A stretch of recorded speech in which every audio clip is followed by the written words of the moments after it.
சிறகடிக்க ஆசை serial next பிரேமோ என்ன மாதிரியான ட்விஸ்ட் இருக்க போகுதுன்னு பார்க்கலாம். ஸ்ருதி ஒரு நிமிஷம் வந்து நில்லுங்கன்னு சொல்லிட்டு ரோகிணியை கூப்பிடுறாங்க.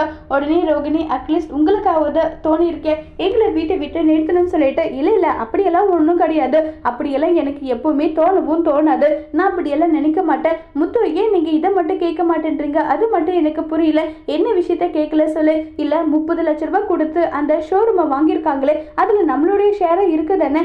ஆமா இல்லை இதை நான் எப்படி மறந்து ஆமா ஷோரூம்ல ஷேர் நமக்கு இருக்கு, அப்படின்னா நம்ம 3 பேருமே அதுல ஓனர்ஸான்னு சொல்லி கேட்க உடனே இதுக்காக தான் எங்களை கூப்பிட்டீங்களா, இந்த ஷோரூமே எங்களுக்கு வேண்டாம், இதாங்க இதோட சாவியை நீங்களே வச்சுக்கோங்கன்னு சொல்லிட்டு ரொம்பவே கோவமா கொடுக்குறாங்க.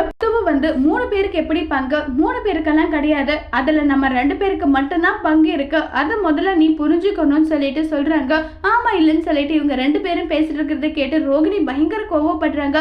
மனோஜ் பாத்தியா நம்ம எந்த அளவுக்கு காயப்பட்டிருக்கோம், ஆனா அதை விட்டுட்டு 2 பேருக்கும் ஷேர் இருக்க பங்கு இருக்குன்னு சொல்லிட்டு எல்லாம் பேசிட்டு இருக்காங்க. ரோகிணி அப்ப என்னால ஓனரா அதுல உட்கார முடியாதா, மறுபடியும் நான் ஃபைல தூக்கிட்டு தெரியணுமா, மனோஜ் வாயை மூடிட்டு வா மனோஜ்னு சொல்லிட்டு ரோகிணி ரொம்பவே கோவமா அங்க இருந்து கிளம்பி போறாங்க. முத்துவும் மனோஜ் ஒரு பக்கம் ரொம்பவே கோவத்துல இருக்காங்க. நீ எல்லாம் நல்லா இருக்க மாட்டேடா, சந்தோஷம்டா, நீ எல்லாம் சாப்பிட வீட்டெல்லாம் படிக்காத, நான் இன்னும் நல்லா இருப்பேன்டான்னு சொல்லிட்டு முத்து மனோஜை வெறுப்பேத்திட்டு இருக்காங்க. அதோட இந்த பிரமாவை முடிச்சிருக்காங்க.